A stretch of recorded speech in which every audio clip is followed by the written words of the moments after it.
ನೋಡು పుట్టింటివా అలా ఇక గ్యాప్ గా ఇరుత్తా ಅವ್ರಿಗೆ ఇప్పుడు దీంట్లో 55 ఏండ్లు చూపిస్తాంది నీకెంత అయిండొచ్చు వయసు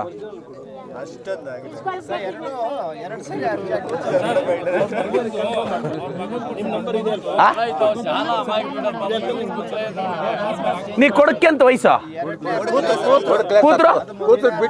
కూతురికి ఎంత వయసు ఏదా కూతురేదమ్మా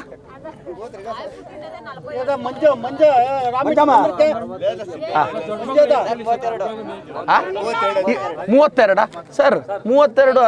ಅದೇ 52ಕ್ಕೆ ಬರುತ್ತಲ್ಲ ಏಮ್ಮ ಸರ್ ಇವ್ರದ್ದು 1970 ಬರ್ತಾ ಇದೆ అక్క విడో పెన్షన్ వస్తాండ్లేదా సరే ఇవ్వదు అమ్మ యాడమ్మ తీరిపోయింది యజమానులు డెత్ సర్టిఫికెట్ ఉందమ్మా పిడియోరే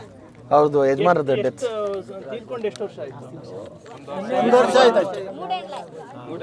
ಮೂಡೇಂಟ್ರು ಏನೀಗ ಪ್ರೊಸೀಜರ್ ಕೋರ್ಟ್ಗೆ ಆಗ್ಬೇಕು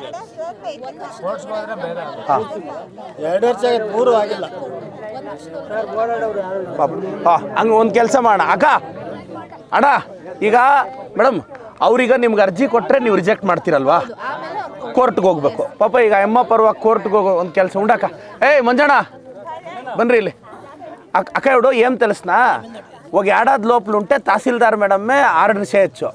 కానీ ఇప్పుడు 3 ఏండ్లు అయినదానికి ఒక అర్జీ ఇప్పుడు రాపిచ్చి మేడంకి ఇస్తారు మేడము రిజెక్ట్ చేస్తారు కోర్టుకు పోవాలా మా పిల్లోడు కోర్టుకి వేపిస్తాడు మేము ಪಾರಾಡಿ ఇస్తాము కోర్టు ఇంకొక డైరెక్షన్ తెచ్చి తహసీల్దార్ మేడంకి ఇస్తాము ಇದೆಲ್ಲ ಎಷ್ಟು ದಿನ ಆಗ್ಬೋದು ಮೇಡಮ್ ಮಂಜಣ್ಣ ಈಗ ಅಕ್ಕ ಹೆಸರಲ್ಲಿ ಅರ್ಜಿ ಕೊಡಿ ಮೇಡಮ್ಗೆ ಮೇಡಮ್ ಅವರು ಕೋರ್ಟಿಂದ ಡೈರೆಕ್ಷನ್ ತೊಗೊಂಬನ್ನಿ ಅಂತ ಕೊಡ್ತಾರೆ ಮತ್ತೆ ಅಮ್ಮ ಗೊತ್ತಾಗಲ್ಲ ನಾವೇ ಫಾಲೋ ಅಪ್ ಮಾಡಿ ಡೈರೆಕ್ಷನ್ ತಂದು కొట్టుబిడి డెత్ సర్టిఫికేట్ కొడతారే ఇది ಮಾಡ್ತಾರೆ అక్క నీ పేరు రాపి విడో పెన్షన్ వచ్చే తర చేస్తానమ్మా ಎಷ್ಟು ಸರ್ విడో పెన్షన్ 800 రూపాయలు అది వస్తుందమ్మా అన్నారు ಒಂದು తినానా తమ్ముడు ఏయ్ ఏ స్వామి